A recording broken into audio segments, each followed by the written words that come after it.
Picture this. It's 3 in the morning. A patient is in cardiac arrest. The team is running the protocol perfectly. I mean, like clockwork. But nothing is working. And then a medical student asks the simplest, most profound question. Why are we giving epinephrine? And in that silence that follows, a massive gap in understanding is revealed. So let's talk about that gap. This is all about ACLS pharmacology, but we're not going to just memorize a list of drugs. Nope. We're talking about moving beyond the flowchart, developing a real practical wisdom that can save lives when the algorithm just isn't enough. All right, let's go back to that scene. It's 3:15 a.m. You've got a 58-year-old woman. Her heart is just quivering. It's called refractory ventricular fibrillation. The team leader, a really sharp senior resident, is doing everything by the book. Perfect CPR, multiple shocks, all the standard meds. But the patient, she isn't responding. And that's when the student's question just hangs there in the air, a question nobody really has a good answer for. And this is the whole point, isn't it? The team knew what to do. That algorithm is burned into their brains. But knowing what to do is a world away from understanding why you're doing it. They were following instructions, sure, but they didn't truly get the tool they were using. Okay, this is where the story gets really, really cool. The attending physician, a mentor named Dr. SB, sees what's happening. He sees a teaching moment. And to answer this super modern medical question, he turns to a very ancient source of wisdom. He brings up a concept from the Bhagavad Gita called Vibhuti Yoga. And the idea is that ultimate power isn't just some vague, abstract thing. It actually shows up in specific, tangible forms all around us. You know, the light of the sun, the taste of water. Each of these things, these manifestations, has its own unique power and purpose. And that is such a brilliant parallel to pharmacology, right?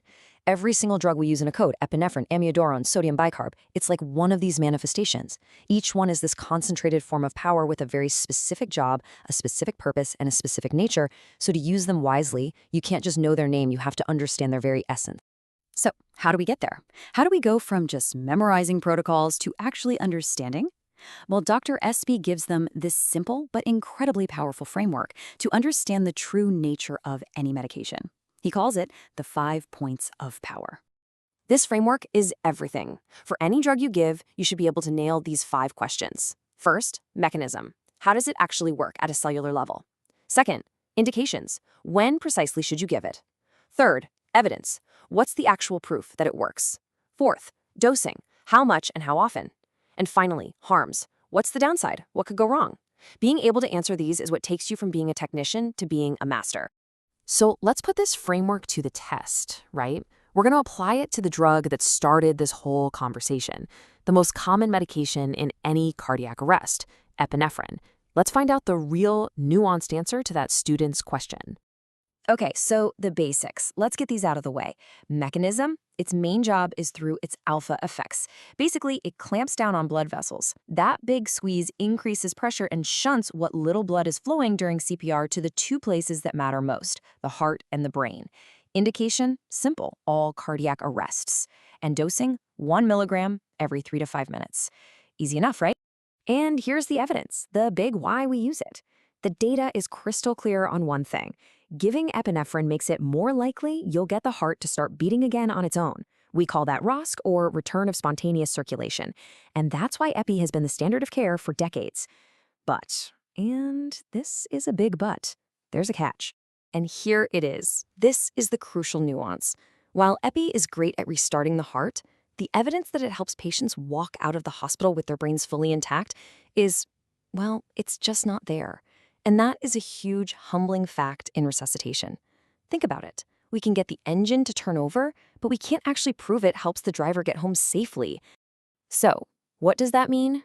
It means we're in a tough spot.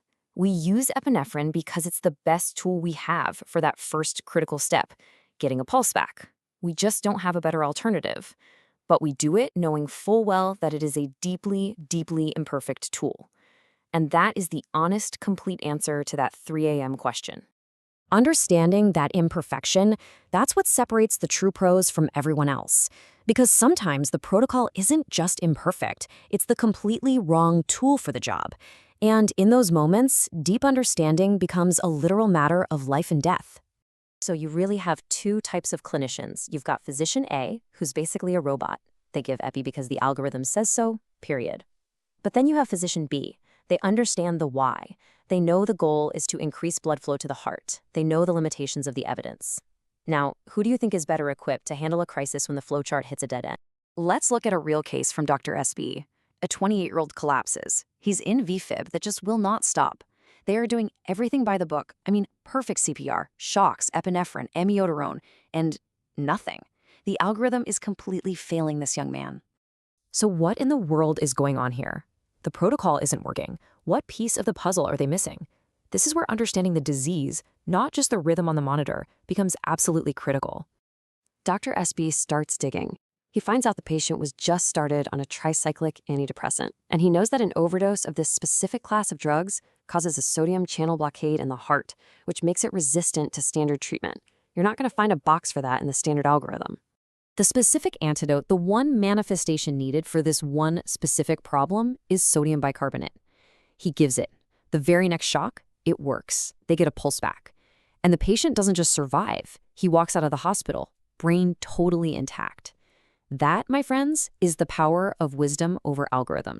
And the same principle applies to a bunch of other ACLS drugs. You don't just give magnesium for the heck of it. You give it specifically for a dangerous rhythm called torsades de pointes. You're not giving sodium bicarb or calcium routinely. You use them for very specific causes, like an overdose or life-threatening potassium levels. Each drug is a specific key for a specific lock. And that brings us all the way back around. Look, the goal isn't to create doctors and nurses who can follow a flowchart perfectly. The goal is to cultivate practitioners who can think, who can adapt, and who can save the patient that the flowchart leaves behind. True mastery is about being intellectually engaged with your work. It's about staying curious, about understanding the fundamental nature of your tools. That's what keeps you from burning out. It's what turns a job into a sustainable, meaningful practice. So I'll leave you with the exact same challenge Dr. SB left his team. The next time you're in that situation and you reach for a syringe, ask yourself, are you just following an algorithm, or do you truly understand the power you're about to unleash? Are you just following a step, or are you understanding a manifestation?